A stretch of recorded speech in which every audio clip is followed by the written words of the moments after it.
Hey guys, it's San and welcome back to the BulbaSquad. Today we're going to be covering Vmax Climax. Yes, I know it wasn't a good omen is what I said, but who cares? You're going to make money. Most likely is what I think anyway. So, here's what we're going to do. I want to hop into it, want to see what it's got going for it, see what I think is good, how is it going to compare to previous sets, because there is good comparisons, and overall, how am I going to move into this? I can't tell you what to do. I'm just going to tell you exactly what I'm going to do with Vmax Climax. So without further ado, let's go.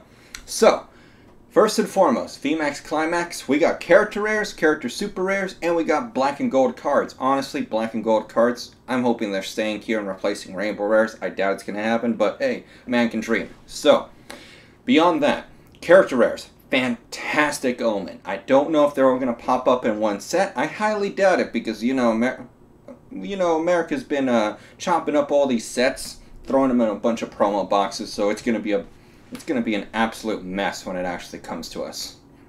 On the flip side, those character rares, if they actually all end up in a set, green codes are going to be valuable again. They're going to be fun to open. Fantastic, but I'm getting off track here. We need to go back to the Japanese side. It's a high-class set, first and foremost.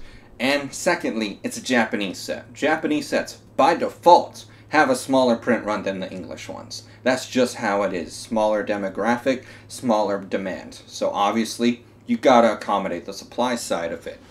Right out the gate, all high-class sets have performed fairly well. Historically, all of them have performed fairly well and outperformed their English counterparts. Even if you don't want to just talk about high-class sets, the CP sets, CP6, CP, what was it? I believe CP5 was Poke-Kayun. That one also outperformed its English counterpart. So there is definitely a track record that's going to tell me that Vmax Climax is most likely going to be a good investment.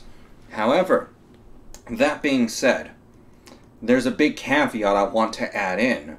Right out the gate, Japanese behaves differently now. It's no longer a game of just purchase it and forget about it. It's going to be worth more in the future, and probably in a year or two.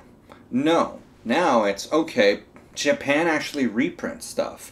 We have AV Heroes that was reprinted. We had Tag All-Stars GX, Dream League, Shiny Star V. All these sets getting reprinted. And technically, the 25th anniversary set is getting reprinted. Remember that? What was it? Okay, J Love, he covered it on a page. They're printing to demand is what they said. Or print to order was the exact wording of it. So you can clearly tell their behaviors have changed. It's no longer one and done. It's 1 and 2 and 3 and 4 and 5 and done. Yeah. Oh, never mind. 6. So you see what I mean.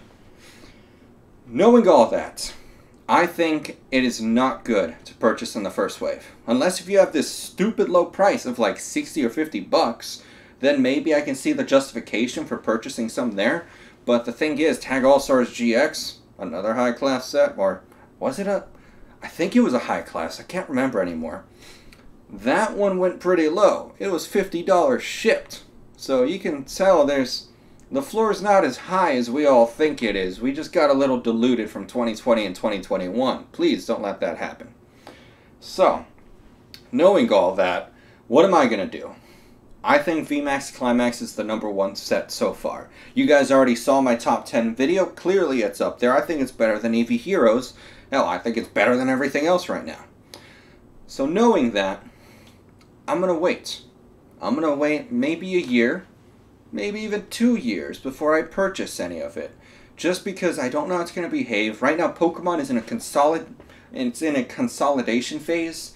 And we're probably not going to see great returns in the short term. It's really going to be a below average return. And whether you agree with me or disagree with me, if I can put my money somewhere else and make more money, I'm going to go with option B over option A. I'm not going to willingly, just park money and technically lose money because something else could be making me more.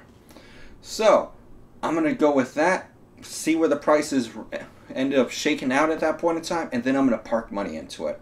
Once I do that, monitor the market, see how the singles are behaving. If I see that possibly prices start moving up, remember, I'm talking far in the future. I'm talking like 1 to 2, maybe even 3 years. If I see discrepancies coming up, singles starting to move up, I no longer see print runs coming, supply coming down, then I'm going to start reevaluating what I'm going to do. Maybe I purchase more products, maybe I just sit still. But after all that happens, we're going to go to the percentage milestones. Please don't forget them. Percentage milestones, set it yourself, figure it out. Once it's set in stone, sell every time you hit them. Once you do that, you're golden. So that's all I got for you guys today on Vmax Climax. It is a fantastic set. I have very good high hopes for it for the future. I really do think it'll perform quite well. It is honestly better than EV Heroes, because again, EV Heroes is a vertical slice of the market. Vmax Climax is a very high, it's like a box, okay? It's very wide, very high. It's fantastic. Tell me, do you guys agree with my take on this video? Do you think I'm being overly enthusiastic, or do you think that possibly I'm completely right? And if I am, or whatever you think, tell me, what are you actually going to do with Vmax Climax? Either way, you like the video, drop a like down below. Tell me if you don't like the video, dislike. It's great feedback. And if you enjoy the channel, you can always support us on Patreon or subscribe. It's free. And I'll see you guys next time. Bye, guys.